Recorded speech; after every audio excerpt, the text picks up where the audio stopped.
today's video, I'm going to talk about the 3 reasons why you should not buy a BMW 340i.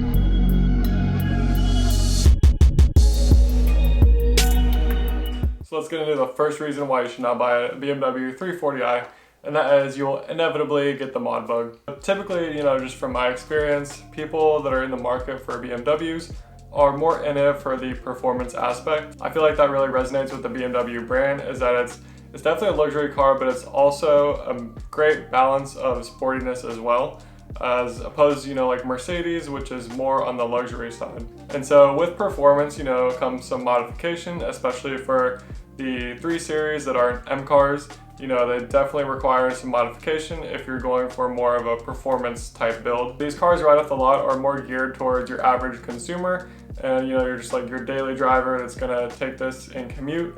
And maybe you want a BMW for that more luxurious and sporty feel with handling wise. It makes sense if you're trying to look the part for maybe like a real estate gig or something else, but you should not buy one of these cars just to impress other people that don't even matter in your own situation. Like, sure, some people buy BMWs for that aspect, like, oh, I have a BMW, like, wow, I feel better about myself in traffic. Like, I will say that I'm just a gearhead. I love cars, I love driving cars, and the performance and handling of BMWs has always drawn me to them. Ever since in high school when I drove my friend's BMW, he had a 525i, and that car was just so much fun to drive. Like, it just felt so cool, like going around corners and handling.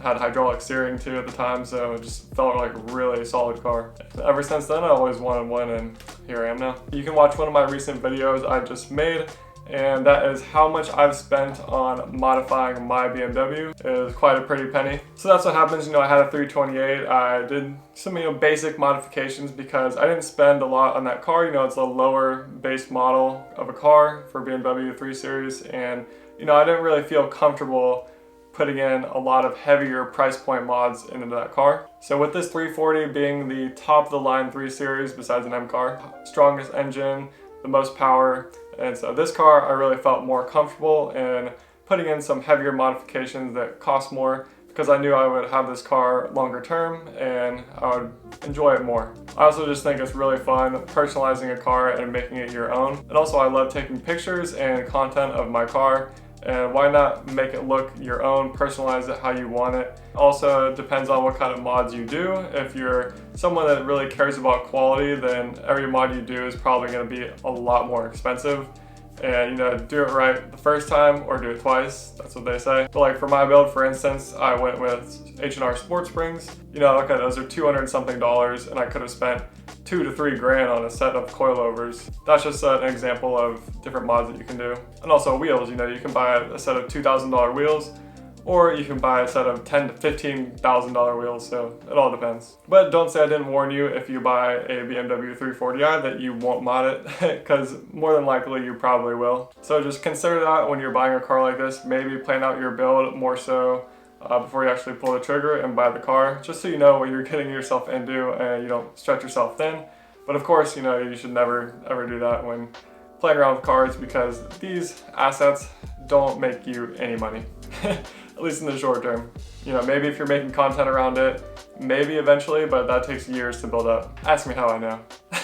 Also, speaking of modifications, if you want some sleek carbon fiber accessories for your everyday lifestyle, then be sure to check out Simply Carbon Fiber, the sponsor of today's video. I've been rocking with their carbon fiber money clip / card holder for a while now.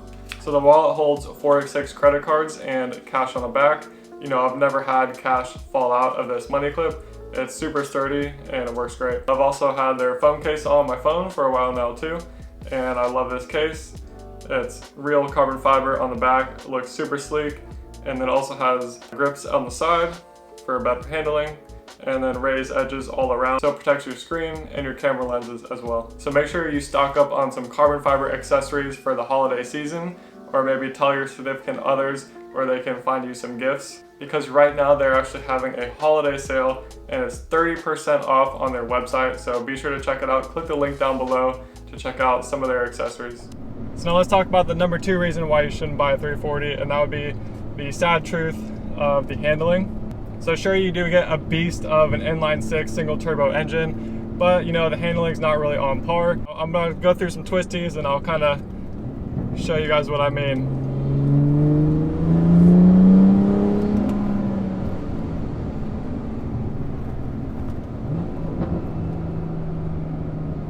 So it feels good going into corners. I'm on H&R Sport Springs. But you know, it doesn't feel super planted. There's still a lot of body roll, and it's really noticeable, especially once you drive an M3. Then you really realize, you know, wow, my 340 does not handle like a true motorsport vehicle should.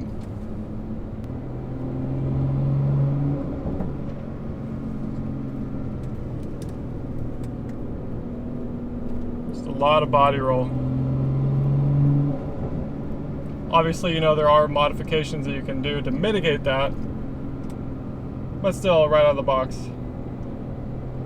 quite a bit of body roll, and even with H&R Sport Springs too. So the handling, you know, is not really noticeable until you drive an M car, until you feel how that feels, you know, going into a corner. Then it's just like, oh man, yeah, my 340 just does not compare.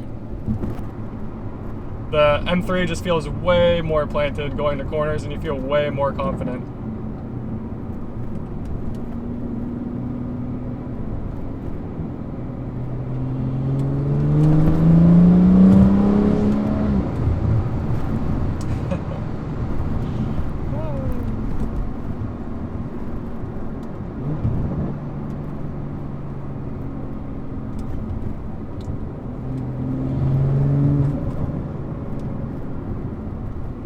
Still, nonetheless, a lot of fun.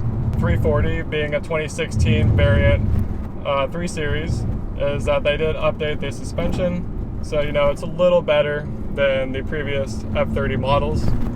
But I will say that this car sounds amazing.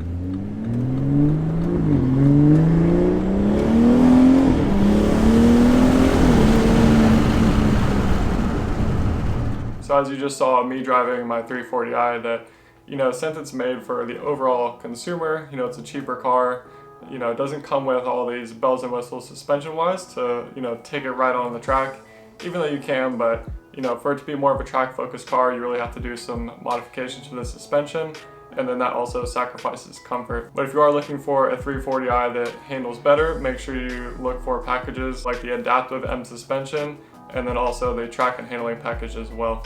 And also you can watch my 340i and M3 comparison video that I did with my buddy Ben, Shame S55 on Instagram, and Shrug Media on YouTube. So go ahead and check that out. It's a longer video, but it's really in-depth of a comparison. You know, I've really never ridden in a 340i with a proper set of coilovers, so I don't really know how that stacks up to an M3. I know it's probably still not the same, but I'd imagine that that would really help on track. However, as far as the H&R Sport Springs, you know, it's a really solid suspension option for the low.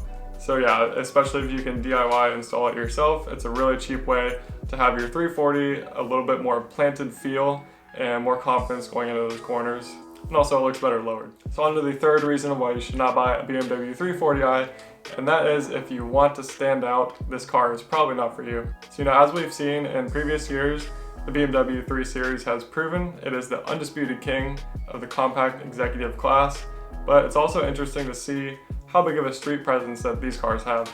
And now that I've mentioned this, you're probably going to start seeing 3 Series everywhere because of that frequency bias theory. So in the most recent years, car shopping and especially financing has been relatively cheap based on interest rates. So that pretty much allows consumers to do more research and find that they can qualify to buy these more luxurious or upmarket cars. And then with the 2016 340i getting a new engine and suspension upgrade, this greatly improves driving dynamics. And if car buyers can afford the monthly payments, then why wouldn't they want to splurge and choose a more comfortable, better performing car like the 3 Series? Yeah, if you want to be different and stand out, then this car is not for you because they're literally everywhere on the road. Of course, I'm saying this as I have a sunset orange metallic 340i, but you know, it's a really rare color to come across. You know, if you get a white, gray, black, or mostly any other color besides the Sorrel Blue, then you really kind of just blend in with traffic. And that would be, of course, where a lot of heavy modifications come in. You can really change that up to have more street presence. But of course, if you do want to stand out, then you probably just want to buy an M car, which has the more aggressive styling, and of course with the M badges everywhere on the outside. But for example, my 340i is D-badged, and so just for the average person on the road who doesn't know their BMW models, and they can't see that my license plate frame says B58, they would have no idea what kind of model my car is. They would just think, oh, that's a basic 3 Series, you know, could be a 320i, could be a 328, who knows. And that's kind of like my biggest gripe with the 340 is that it looks exactly the same as the previous models. So those are my top 3 reasons why you should not buy a BMW 340i. You know, it's kind of coming from like a money management standpoint too. Like, cars are not cheap. They're not cheap to modify, and they're not cheap to maintain, and that can be one of like your biggest costs in life, as especially in this economy. We're going through recessionary times, even like depressionary times. And this next year, 2023, is going to be rough for a lot of people. You know, with inflation being anywhere like at 15% inflation, if you have 100 grand in the bank, you're losing $15,000 a year just having it sit there. And then also this recent news with Carvana kind of going under bankruptcy.